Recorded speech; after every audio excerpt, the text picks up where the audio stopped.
Hello friends, मैं हूँ Shilpa Baheti Shri Varad Vinayak Sanskrit YouTube channel से। आज हम देखेंगे कक्षा 10वीं के शेमुशी पुस्तक का अभ्यासक्रम। आज इसके बारे में हम चर्चा करेंगे जो हमें सीबीएसई ने दिया है। कोड नंबर है 122। गत वर्ष हमने शेमुशी पार्ट 1 ये पुस्तिका की अभ्यास किया था और इस साल हम शेमुशी भाग 2 का अभ्यास करेंगे। इसमें भी गए साल के जैसे ही क खंड, ख खंड, ग खंड और घ खंड है। विस्तार से हम इसको अब देखते हैं। क खंड अपठित अवबोधन से है जो है 10 अंकों के लिए। इसमें आपको एक पदे न उत्तरत, पूर्ण वाक्य न उत्तरत, शीर्षक और भाषिक कार्य यानी कि व्याकरण के लिए कुछ सवाल पूछे जाएंगे। कुल मिला के 10 अंक के लिए ये अपठित गद्यांश का परिच्छेद दिया जाएगा। फिर है ख खंड जो है रचनात्मक कार्यों का और वो है 15 मार्क के लिए है। पहले तो है औपचारिक पत्र और अनौपचारिक पत्र यानी कि पत्र लेखन। मंजूषा के सहायतक के आधार से आपको ये पत्र पूरा करना है। दूसरा है चित्र वर्णन। अगर चित्र वर्णन मुश्किल है तो फिर अनुच्छेद लेखन कर सकते हो, वो भी आपको मंजूषा के सहायता से ही करना है। फिर है हिंदी अथवा आंग्ल भाषा में आपको कुछ सेंटेंसेस दिए जाएंगे। उन सेंटेंसेस को आपको संस्कृत में बदलना है यानी कि संस्कृत अनुवाद के लिए कुछ वाक्य दिए जाएंगे। ये तीनों आपको 15 मार्क के लिए पूछे जा रहे हैं।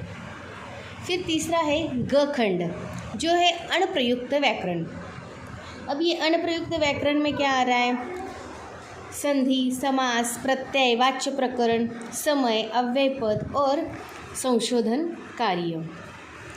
इस प्रकार के आपको जो भी व्याकरण के सवाल है वो आपको आएंगे 25 अंक के लिए अनप्रयुक्त व्याकरण में। फिर है आपका खंड घ जो है पठित अवबोधन। पठित अवबोधन यानी जो आपकी पुस्तिका है शेमुशी, उस भाग में जो भी गद्यांश है, पद्यांश है, नाट्यांश है, इनके ऊपर आपको ये सवाल पूछे जाएंगे। परिच्छेद दिया जाएगा गद्यांश अथवा नाट्यांश का, अथवा पद्यांश के लिए जो भी पोयम होगी वो दी जाएगी, उसके ऊपर आपको सवाल पूछे जाएंगे। इन शेमुशी की पुस्तिका से ही आपको गद्यांश, पद्यांश और नाट्यांश में से ही आपको प्रश्न निर्माणम पूछा जा सकता है। अन्वय अथवा भावार्थ, घटनाक्रमानुसार वाक्य लेखनम और प्रसंगानुकूलम अर्थ लेखनम, ये भी आपको आपके पठित अवबोधन यानी कि शेमुशी के पुस्तिका से ही पूछा जा रहा है। अब कौन सा सवाल कैसे पूछा जाएगा, व्याकरण में क्या क्या आएगा, इसको हम विस्तार से देखते हैं। पहला खंड है क खंड जो है अपठित अवबोधन। एक अपठित गद्यांश दिया जाएगा, वो चाहे कथा हो अथवा कोई एक गद्यांश हो, उसके ऊपर आपको एक पदे न उत्तरत, पूर्ण वाक्य न उत्तरत ये पूछे जाएंगे। फिर आपको शीर्षक देना है, उस गद्यांश को उचित रहे इस प्रकार का आपको एक शीर्षक देना होता है। 1 मार्क के लिए ये होता है। फिर इस अनुच्छेद के ऊपर कुछ व्याकरण के सवाल पूछे जाएंगे जो भाषिक कार्य होंगे। अब उसमें आपको वाक्य में कर्तृ अथवा क्रियापद चयनम करना है। कर्तृ क्रियापद अन्विति ही, विशेषण विशेष्य बताना है, अथवा पर्यायपद अथवा विपर्यायपद आपको बताना है। ये टोटल आपको 10 अंकों के लिए पूछा जाएगा।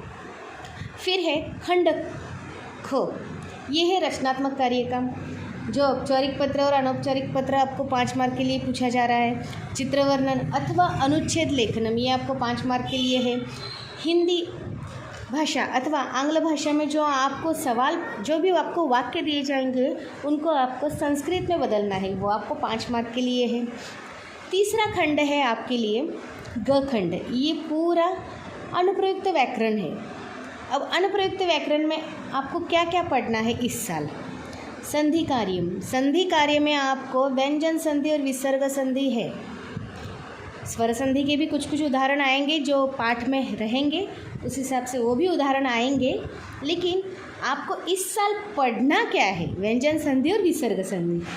अब व्यंजन संधि में आपको पहले वर्ण का तीसरा वर्ण और पहले वर्ण का पांचवा वर्ण है, और विसर्ग संधि में आपको विसर्ग का उत्व, रुत्व, विसर्ग का लोप, विसर्ग के स्थान पर स, श और श।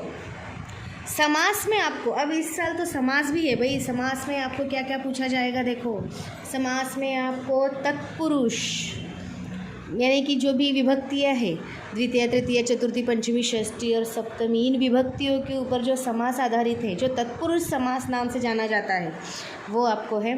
बहुव्रीहि समास है। अब अव्ययी भाव समास यानी कि जिसमें अव्यय होता है, अब उसमें भी कौन से अव्यय है, सिर्फ वही पढ़ने हैं आपको। अनु, उप, सह, नीर, प्रति, यथा। और द्वंद्व समास जो है, इसमें दो में से आपको सिर्फ एक ही आ रहा है, इतरेतर द्वंद्व समास। अब प्रत्यय आपको क्या क्या पढ़ने हैं, देखो तद्धित प्रत्यय है। वैसे देखा जाए तो प्रत्यय 3 होते हैं, एक कृदंत, तद्धित और स्त्री प्रत्यय। इसमें आपको कृदंत तो नहीं आ रहा। तद्धित प्रत्यय में आपको मतुप, ठक, त्व और तल, और स्त्री प्रत्यय में आपको टाप और नीप प्रत्यय पढ़ने हैं। इसमें 8वां पॉइंट है आपके लिए वाच्य परिवर्तनम। वाच्य परिवर्तनम में आपको सिर्फ और सिर्फ लट लकार के ऊपर ही आपको सवाल पूछे जाएंगे, कौन से दूसरे इस लकार में आपको सवाल नहीं आएंगे। अब समय में आपको समय लेखन जो है वो 4 मार्क के लिए है, बहुत आसान है। सामान्य, सपाट, सार्ध और पादोन, इतना ही आपको पूछा जाने वाला है। अब अव्यय पद, जो भी अव्यय पद आपको पढ़ने हैं, जैसे कि उच्चै च, श्व, य, अद्य, अत्र, तत्र, यत्र, कुत्र, इदानीं, अधुना, सम्प्रति, साम्प्रतं, यदा, तदा, कदा, सहसा, वृथा, शनैः, अपि, कुतः, इतस्ततः, यदि, तर्हि, यावत्, तावत्, इतने अव्ययों का अभ्यास हमें इस साल करना है। फिर है आपका नेक्स्ट एंड लास्ट पॉइंट है आपका अशुद्धि शोधनम। अब अशुद्धि शोधनम वचन, लिंग, पुरुष, लकार और विभक्ति के अनुसार जो अशुद्धि होगी उसको निकालना है, उसको सही करके आपको वाक्य पुनः लिखना है। फिर है आपका अंतिम खंड जो है घ खंड, जो है पठित अवबोधन। अब इसमें आपको शेमुषी पुस्तिका में जो भी गद्यांश है, पद्यांश है या फिर नाट्यांश है, उसके ऊपर आपको गद्यांश 5 मार्क के लिए है, पद्यांश 5 मार्क के लिए और नाट्यांश भी 5 मार्क के लिए पूछा जा रहा है। इसमें आपको एक पदेन उत्तरत, पूर्ण वाक्येन उत्तरत और विशेष भाषिक कार्य में आपको कर्तृ और क्रियापद ढूंढना है, विशेषण विशेष्य ढूंढना है और पर्याय और विपर्याय पद भी आपको इसमें ही बताना है। ये 5 मार्क के लिए आएंगे, यानी कि टोटल हुए 15 मार्क। फिर इसमें आएंगे व्याकरण के कुछ सवाल। अब व्याकरण में आपको प्रश्न निर्माणम आ रहा है, इसमें 4 मार्क के लिए। श्लोकों का अन्वय मंजूषा दी जाती है और आपको इसके श्लोक पूरे करने होते हैं, वो है आपको 4 मार्क के लिए। अथवा भावार्थ लेखन भी लिखना आ जाएगा। घटना क्रमानुसारम कथा लेखन, यानी कि जो भी कथा है वो आपको सीक्वेंस से बतानी है, वो है आपको 4 मार्क के लिए। फिर है अंतिम सवाल प्रसंगानुकूलम अर्थलेखनम।